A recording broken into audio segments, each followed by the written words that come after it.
Vincent Keymar is only 20 years old, but is already the ninth best chess player in the world.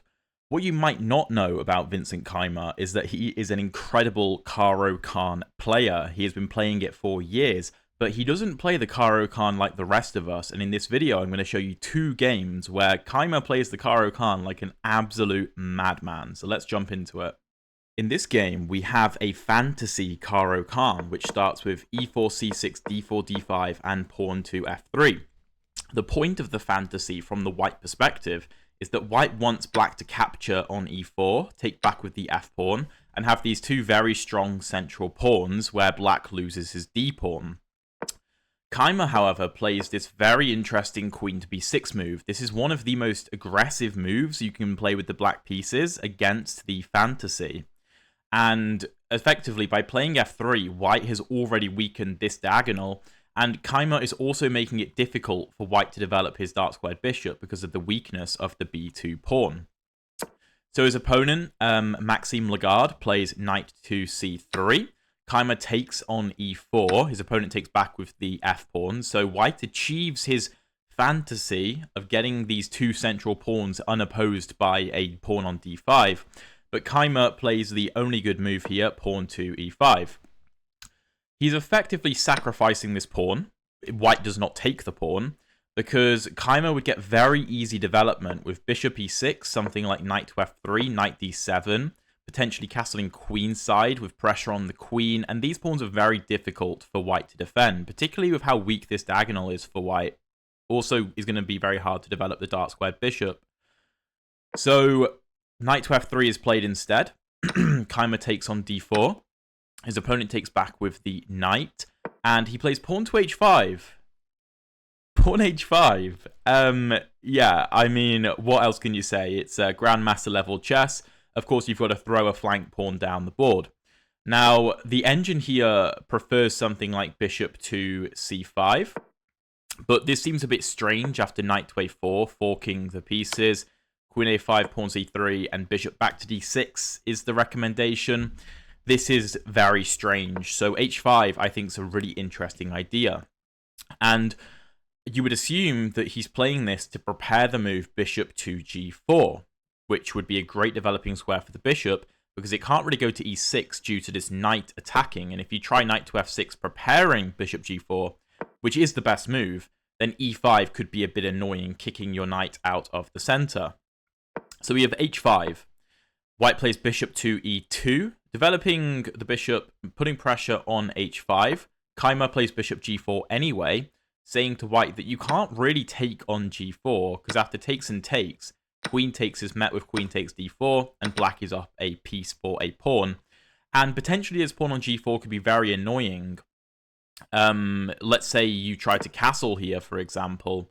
I mean, already you can be in trouble after bishop d6 pressuring h2, and you can't play h3 as you normally would, because of course takes and the white king is falling apart. So instead, white plays e5, which prevents knight to f6, but it could be a target potentially.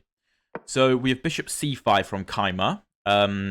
Obviously, knight to a4 is going to be what you're watching for here, and it is the best move for white. The computer does prefer knight d7, applying pressure to the e5 pawn. But I can't really blame Keymar for not playing this, because pawn to e6 does look kind of scary. After fe6, this diagonal could be an issue, and e6 is incredibly weak. I mean, it's something like takes, knight e6. The engine says this is fine after rook h2, because if rook h2 does queen g1, picking the rook back up, again, you see why moving the f-pawn right at the start of the game for white could cause problems in the future. It's a very strange line, so bishop c5 is perfectly understandable. His opponent takes on g4. He takes on d4. If Keymar were to take back the bishop, then knight to f5 could be a problem, going after the g7 pawn, which is now undefended. And after something like g6, the knight can also hop into d6, justifying this pawn e5 move for white. And it's still very hard to develop your knights on... Well, this knight can come to d7, but this knight can't come to the natural f6 square. So we have bishop takes d4 instead. The queen is defending the bishop, so the queen obviously can't take, which means the bishop retreats. If his opponent were to take on h5, then bishop takes e5, and just both the white and the black king are kind of stuck in the center of the board. And you're going to see why I'm saying that Keymar is a bit of a madman, because he just does not do normal things with his king. So white plays the best move, bishop back to h3. Now you might be asking, why not put the bishop on a square like f3? Surely that's far more natural. Obviously, e5 is still hanging, right? And also, the bishop on h3 is controlling the c8 square, which seems irrelevant, but the point is that it's going to potentially make it difficult for black to castle. And also, if knight d7 is played in this position, which it isn't, then bishop takes d7, and if king takes on d7, then knight to e2 will simply pick up the bishop after c5 and c3. So bishop h3 is a very crafty move, stopping Keymar from developing his knight as he would like. Therefore, he plays queen c5. Queen c5 is a kind of a cryptic move. I mean, obviously he's applying more pressure to e5. If he were to take e5 immediately, then queen e2, and again, there's going to be problems with the king in the center of the board. If f6, which looks more natural, then bishop f4, white's going to castle not to the king side because of the black queen, but to the queen side. White has every piece developed, and black is playing without 4 of his pieces. So queen c5, potentially threatening the pawn, potentially also threatening to take the knight. So we have knight e4, getting rid of the weakness and counter-attacking the black queen, inviting queen takes e5. So Keymar is up a pawn, but he still can't castle. However, by getting rid of the e5 pawn, he could potentially play knight to f6. His bishop is still cutting off the white king's ability to castle, and the pressure on b2 still makes it very hard to develop this dark-squared bishop and get castled queenside. So both the white and the black king are stuck in the center for the time being, and it's already move 12. Neither king is ready to castle.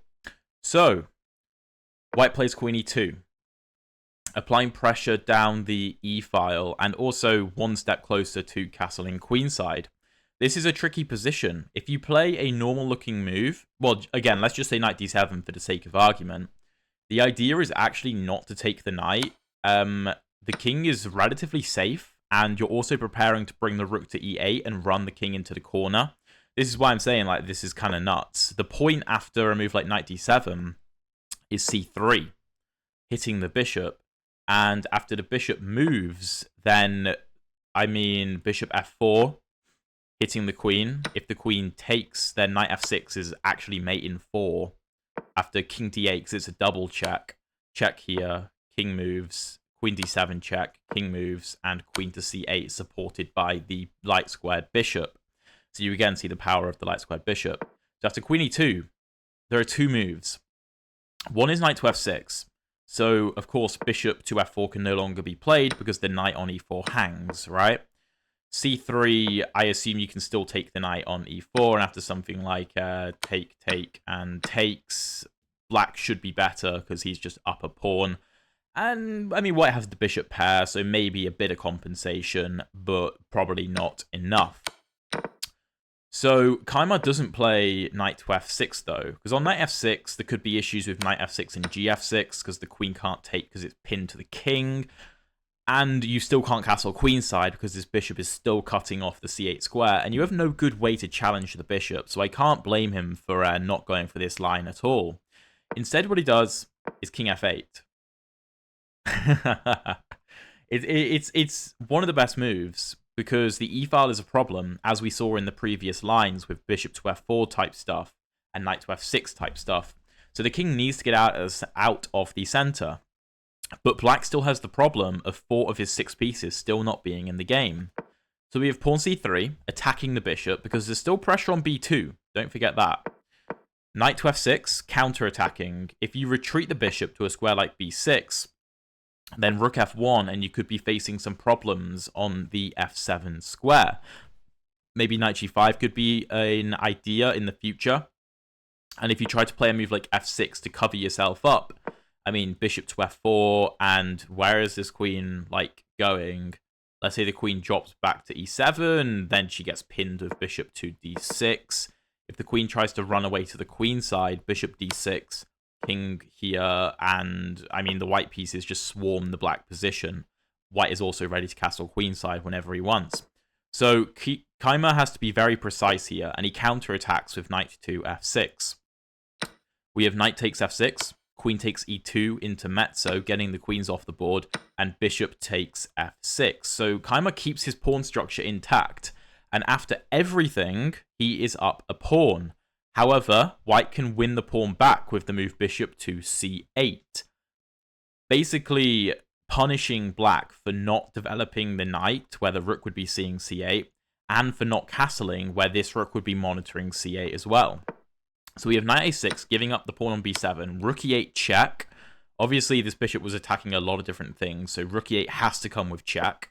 King to f3, which is an inaccuracy. The king has to apparently go back to e1. That's what the engine prefers. But typically in endgames, the king should be a bit more active. And it makes sense to put it on a light square, because, like, realistically, how is Keymar going to attack this king? It's on a light square. He has a dark squared bishop. Well, Keymar here finds the best move, knight back to b8, just defending the pawn on c6. And this bishop doesn't actually have that many moves. I mean, the only safe square the bishop has is on a8. So this bishop could be in some trouble. We have rook d1, pawn g5. And now we see, okay, g4 would actually attack this king. But, I mean, it's just a couple of pawns that Keymar's throwing at the white king. There's nothing there of substance. Well, pawn a4, which is a good move from white, because he has a 3 versus 2 majority on the queen side. And you might be saying, well, yeah, but Keymar's got a 3-on-2 on the king side. But the difference is that the kings are on the king side. So even if Keymar trades off 2 pawns each on the king side, and is left with, let's say, this f-pawn, let's say these pawns all come off the board, this f-pawn is going to be blockaded rather easily by the white king. Whereas on the queen side, if Maxime is able to trade off, let's say, the c-pawns and the a-pawns, this b-pawn has a far cleaner path to promotion than this f-pawn does, because the black king isn't over there to stop it, if that makes sense. So we have king g7, getting this rook into the game finally. Pawn to a5, pushing the pawn further up the board. Pawn a6. This knight is defending both of these pawns. There's also no bishop f4, which is another reason why the pawn is on g5. To stop bishop f4, bishop ba, rook ba, and something like bishop takes c6. Although the opposite coloured bishop endgame may be a draw, but with rooks on the board, there's still a lot of chess to be played. So rook a4, lifting the rook into the game. This bishop still doesn't really have a great square to go to, so it's fine on c1 for now. If rook e5, applying pressure to the a5 pawn, also defending g5, so maybe this bishop can go and do other things. We have bishop to e3, finally getting the bishop into the game, but this is an inaccuracy from white. The engine prefers something like king f2 or pawn to h3, which both look like nothing moves, really. So bishop e3, we have rook h2 e8, pressuring the bishop. Rook d3, defending the bishop. And that's actually a losing mistake. That's a losing mistake. The engine wants bishop back to g1. Just getting out of there. Black is still much better, though. Also, rook e1 apparently is okay. Just defending the bishop like this rather than on d3. Why is rook d3 a mistake? Well, we have rook 5 to e7. And as I said before, this knight on b8 is actually pretty good at making sure this bishop cannot escape the black position. So we have rook b4 defending the bishop. If you put the bishop on a8, you can't play rook to a7 because the bishop monitors this square. And if you move the knight, then the bishop takes on c6. But that's why the king is bad on f3, because there's knight to b5 check. And everything is under attack. Realistically, you're going to take on c6, though. Like, let's say king back to e2. The knight's going to take on on c6. You could take the rook, but then you also have to give this rook, then find knight to f4 check, and it's a little bit more convoluted. So you simply take on c6, and you are up a piece for a pawn. So all the way back on move, what was it? Move 19, so that was about 10 moves ago. That is why king f3 is inaccurate, because the engine can see that this could be a problem, this maneuver, with knight b8, knight d7, knight e5, with a fork where the bishop can't escape. As humans, that's far more difficult to see, of course. So, okay, we have rook d3, rook 5 to e7, rook b4 defending, knight d7 anyway, because if you take on c6, again, knight to e5, and, I mean, black completely is winning. You could also take on a6, but again, knight e5, and you win the exchange, and that should be enough, particularly considering how powerful these rooks are. So, white tries to sacrifice on d7, which is an interesting concept, because if Keymar takes on d7, then bishop takes c6, skewering these rooks, and if anything, white is better in this position. After something like, I mean, if you tried to counter-sacrifice with rook e3, king e3, rook d6, you might think that the opposite-coloured bishop endgame could be a draw. But the problem is that this 3 versus 1 is completely winning for white. This pawn on a6 can't be defended by the dark-squared bishop. And although it's opposite-coloured bishops, 3 versus 0 is going to be winning. White is effectively up 3 pawns because black's 3 versus 2 is far too slow to get up the board. This f-pawn, I mean, even if it gets up the board, it's not going anywhere that interesting. So Keymar's got to be careful. And he plays the best move, rook takes e3 check. So again, we have an opposite-coloured bishop endgame. But this is actually completely winning for Keymar. Because after king f2, rook e2, king f1, rook e1, king f2, rook 8 to e2, king f3, we have g4. And now, the h5, g5 plan comes to fruition. The pawn on g5 was great earlier for stopping bishop to f4, which would have put pressure on the knight on b8, which needed to be on b8. And his opponent thought he was out of the fire. But no, there's bishop e5 check. And after king to h4, Keymar plays the very quiet move, king g6. And his opponent resigns because there is no way to get the king out of danger. What is the threat? What happens after something like bishop takes c6? Well, to be fair, there's not actually a major rush to win this, but there's many ways to do it. The engine here suggests rook to e3, and let's say white starts pushing the pawns, then bishop to f6 is checkmate, because the rook covers the g3 square, so the bishop can come back and deliver this check. So the only way to get out of this for white after king g6 would be to sacrifice the rook, which obviously is going to be completely winning for black anyway. So, yeah, I just thought this was a fascinating game in the fact that Keymar effectively played with 2 pieces for half the game, leaving everything on the back rank, not castling his king, moving the king to f8, and then just converting the endgame perfectly, trapping the bishop on b7, perfect conversion. The next game, I would argue, is even better and more exciting. So this is against Sam Sevian even, who most of you probably have heard of, very strong American grandmaster. So here we have an advanced Caro Kann. Keymar plays bishop to f5. We have pawn to h4, the Tal variation. I believe Sevian is known for being quite an aggressive player, and the Tal variation very much suits that. And the reason I bring this game up is because this is one of the trappiest lines in the Caro Kann. And if you saw my video the other day, it was like top 5 dirtiest Caro Kann traps. This game encapsulates a lot of them, but Keymar works through them perfectly. So we have pawn h5, bishop d3, queen d3, pawn e6, bishop g5. This is far more aggressive for white than it looks. We have queen b6 applying pressure to the pawn on b2. Knight d2, offering up the pawn. The pawn can't be taken because of rook b1, queen a2, and something like rook to b7. And although black is up a pawn temporarily, it will be very easy for white to castle and bring the knights into the position, play c4 to break everything open. It's going to be so easy. So we go c5. But oh my god, the traps are not done. Pawn c4, blowing open the position. And here, black only has one move, and it's the move that you don't want to play. but Keymar plays it. Queen takes b2. Everything in the center is under attack. Keymar is playing with a queen. Every single other one of Keymar's pieces is on the home square. And the center is about to blow up. We have rook b1. Queen takes d4. Keymar is up 2 pawns. And in this position, Sevian actually makes a mistake with queen back to c2. What is Sevian supposed to play here? Well, the best move is queen a3. And after queen takes e5, knight to e2 and pawn b6, saving the b7 pawn.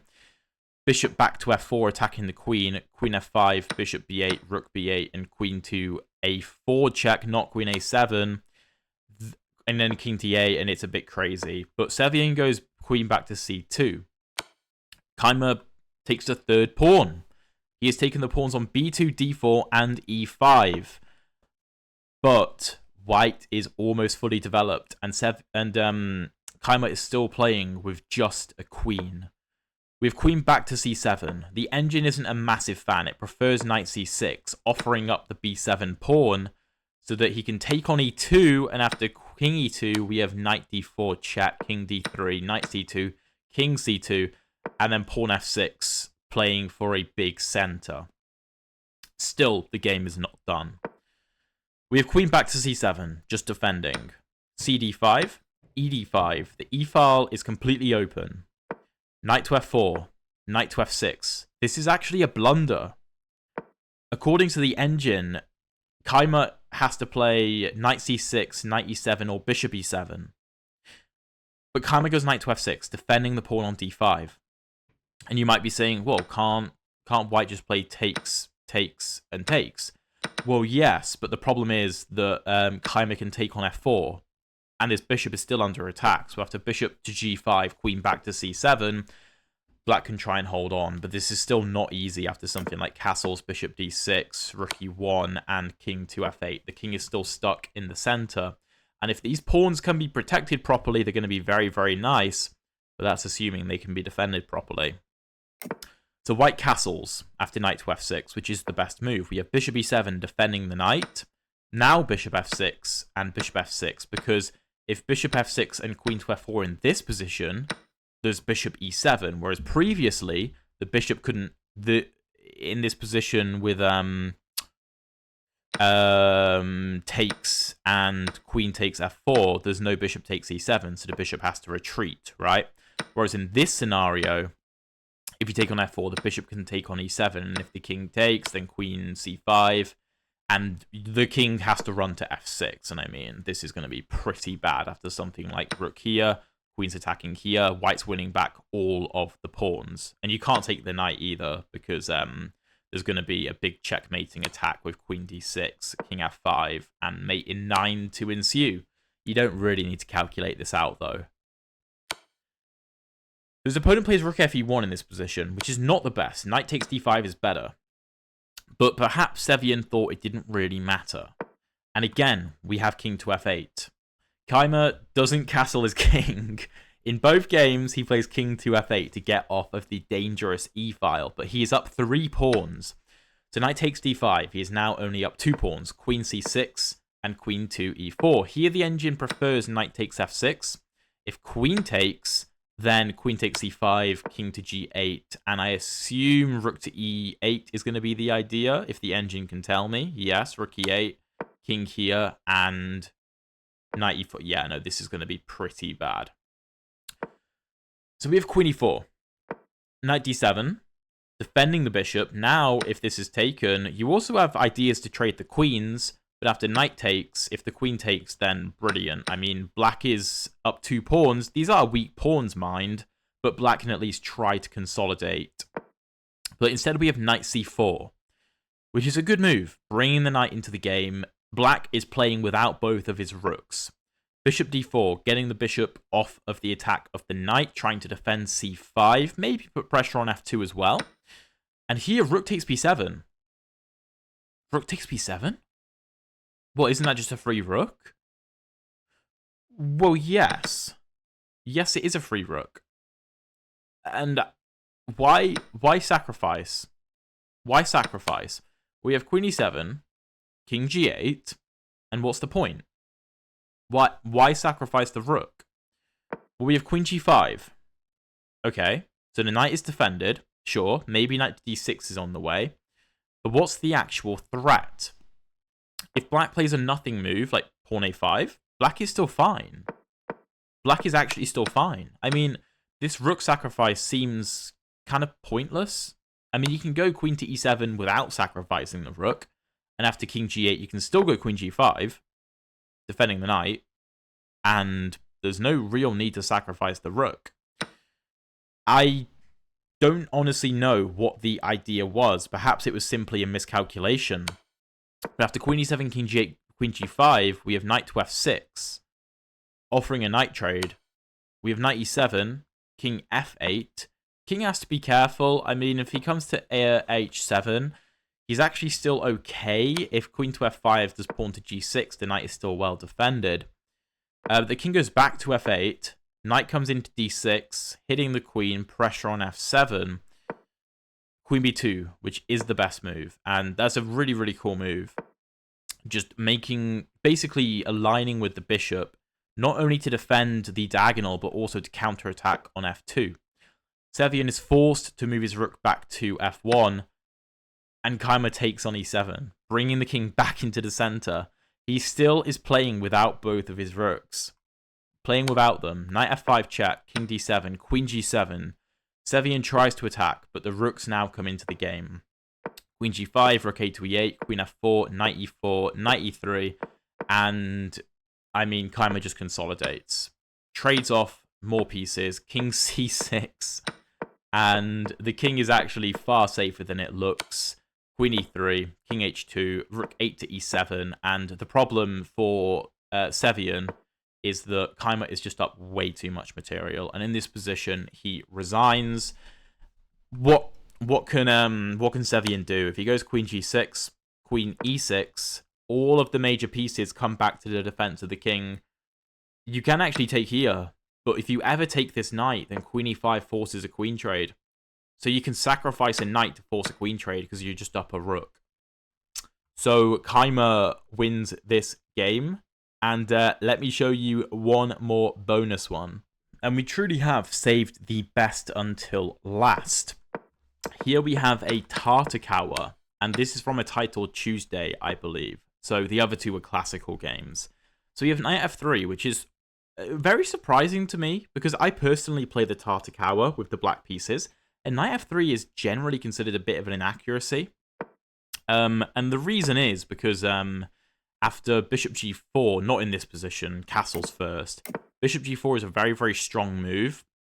It's very hard to break the pin on the knight. But Keymar starts with rook e8, which to me is a bit strange, but we'll see how Keymar makes it work. So we have pawn h3, stopping bishop g4. Okay, knight d7, pawn c4, knight back to f8. So Keymar's trying to maneuver his knight into the game via either e6 or g6. The knight is also a very good defender of h7 if needed. So queen b3, attacking b7, pawn b6, which isn't the best move, but it's fine. Typically, I don't like to move my queenside pawns in the Tartakower. Like, if I were playing this, I'd personally play queen c7, but that's just my opinion. Many ways to play the opening. So pawn b6, rook d1, knight g6, bringing the knight in here, offering white the option to create a pawn cube for Keymar, which wouldn't be very good, because then g5, g4 is coming, which is more scary than it looks in the long run. And one of the ideas of the pawn cube is that these front two pawns can kind of go off and do whatever they want, and these two pawns are still going to be very secure back here. So black can launch like a pawn storm on the white king without making his king weak whatsoever, which is really good from a practical perspective. So we have bishop back to f1, playing defense. This knight is ready to jump into f4 or h4 in the future. Firstly, we have bishop to f5, developing the bishop. Again, I think queen c7 makes a little bit more sense, potentially, just to exert more control over f4. But again, I'm not number 9 in the world, so, you know. Bishop to f5, pawn c5, which kind of uses b6 as a bit of a hook. You don't really want to take this because dc5, and then the bishop is pinned to the queen. So the bishop comes back to c7. And here we have bishop c4, applying pressure to f7. We have queen e7 defending, and bishop to e3, which is a bit passive. Here, the engine really wants white to play pawn d5.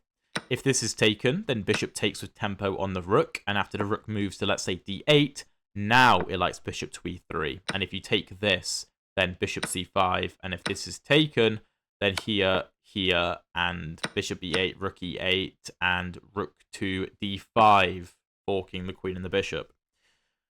Very complicated stuff. And I assume if queen here takes, oh, and then something like this on the c file. Yeah, that's very nice. So we have bishop to e3 immediately, which allows Keymar to play b5, which is the only good move, forcing the bishop back. As long as d5 doesn't come with any problems, Keymar's good here. So he goes bishop to e4, which is the best move. Also, bishop e6 is good. Threatening potentially to ruin white's kingside structure, and also plant the bishop on d5 to just be an absolute monster and stop d5 from ever happening. So we have knight back to d2, bishop to d5 attacking the queen, queen back to c2, and queen to d7. Maybe applying pressure over here. Also, I mean, maybe you want to rotate the knight to f5. Queen d7 is a very, very good move, although it does look a bit cryptic. Maybe you're also trying to make sure this is defended. I mean, if you play a random move like a6, let's say, then the engine is a big fan of knight b1. And if you play queen d7 now, then knight c3. Not gonna lie, what is the point of... Wait, let me figure out queen d7. Okay, I now know the point of queen d7. Queen d7 is one, yes, to support the pawns on c6 and b5, but also to support this pawn coming to f5. That's the point of queen d7. I could have figured that out if I just waited one more move. Yeah, so... Okay, we have pawn to f5. Pawn f5 is something I talk about a lot in my Caro Kann course, actually, because in the Tartakower, this bishop so often comes to the e3 square, and so often there are ideas of f5 and f4 attacking the bishop. I mean, here, white has to act pretty drastically to stop the bishop from getting trapped, because, you know, if you play a random move, then f4 will win the bishop. So we have f3, giving the bishop an escape square. But now we don't need to go f4. f4 I don't think is very good here, because after bishop to f2, this pawn is restricting our bishop and our knight from coming into the game. So we actually instead have knight to f4. Now the engine prefers bishop g3, and after bishop to f2, bishop f2, king e2, rook e1, and bishop a2. And if pawn to b3 trying to trap the bishop, there's queen d4. Which is, yeah, slightly difficult to see from a distance. And also remember, this is titled Tuesday, so they're playing a very quick time format. So we have knight to f4, bishop back to f2, and rook a2, d8. The maneuver of the knight is now completed from d7, f8, g6 into f4. A very typical maneuver in the Tartakower. We have rook e8, and pawn to a4. Pawn a6, takes, rook to e1, takes and takes. Now, Keymar does have to be careful in this position, because while it looks like he's clearly better, with his knight on f4, his bishops are very good, this pawn on d4 could be a weakness, what he doesn't want to do is trade everything off, because if all the pieces come off the board, the endgames are typically better for the white side, because this 3 versus 2 is far easier to turn into a passed pawn than this 4 versus 3, namely because of the doubled f-pawns. So we have pawn g6, just securing the structure. Knight back to b1, rerouting the knight. Knight back to e6, opening up the bishop, applying pressure to d4. Bishop back to f2, defending. Bishop back to b8, potentially preparing queen c7. We have queen back to d1, pawn h5. Queen c7 here actually is the best move. And after pawn to g3, pawn to b4, that's a strange move to play, to be fair. I guess you're trying to come to b3, and if pawn b3 from white, this is just a target. So we have pawn h5, which is a very strong move as well, because the point is after knight c3, queen c7, pawn g3, the pawn is ready to break open the position with pawn to h4, which is exactly what we see. But it comes at the cost of giving away this bishop. So knight d5, cd5, and white could take the bishop on b5, But after h takes g3 and something like bishop to e3 and pawn to f4, let's say bishop back to c1. Here, there's knight c5, because if takes the bishop on b5 hangs, which is very nice. But even if you don't find that tactic, the very existence of this pawn on g3, anchored in by the pawn on f4, which is defended so many different times, is just going to be a problem. And you can go g5 if you really want to anyway. So we have king g2, hg3, the bishop has to move, queen a5, just defending the pawn on b5, queen to b3 attacking, and here, Keymar is completely winning. Bishop f4 is not the best move, queen e1 was better, but bishop f4 is perfectly reasonable. If this is taken, knight f4, if king takes on g3, then we have queen d2 defending the knight, attacking here, and trying to infiltrate. There's actually a mate in 4. If white takes on b5, knight h5 check, king comes up the board, and queen f4 is mate. So white has to be very careful. So he retreats the bishop back to g1. Still doesn't stop queen d2. The king runs to h1. We have queen to e1, applying pressure to the bishop. We have bishop to g2, and it looks like white is defending himself. But we have knight takes d4. Not the best move, but again, they're going to be low on time in this position, realistically. This, of course, can't be taken because of the pin. The king has literally no moves. Here, the engine wants queen to c3. It thinks this is the only move to defend, offering a queen trade, and after knight to e2 attacking the pawn, I mean, Keymar's up 2 pawns. And, I mean, if you try to push your own pawn, this bishop is always stopping on c7. So this is not going to be good enough. I mean, if knight takes c3, maybe there's bishop to b6 preparing to push. But after something like b4, c7, bishop takes, bishop takes. This is still winning after b3, and the pawn is just running through. There's just nothing white can do. Like here, promote, game over. So we have queen d3 instead. Knight to e2, attacking the bishop. And here white resigns, because the bishop can't be defended by the queen. The queen can't come to e3, can't come to d4, because this is protected by the bishop, this is protected by the knight. And so the only continuation would be to sacrifice the queen. So his opponent resigns. So we have 3 games in this video. A game in the fantasy variation, a game in the advanced variation, and a game in the Tartakower, or the classical Caro Kann. I hope you guys enjoyed this video. If you did, you are going to love this video over here of a very similar format of video, but with Gukesh Domoraju, the world champion, and some of his Caro Kann games. If you want to see my own Caro Kann games, you can check out the playlist down there. I have literally hundreds of videos in the Caro Kann. And if you want to learn how to play the Caro Kann for yourselves, you can join the first link in the description of the video. You can get a free 7-day trial to my full Caro Kann course, and you can cancel having paid no money if you're not a fan. Thank you so much for watching, and I'll see you later.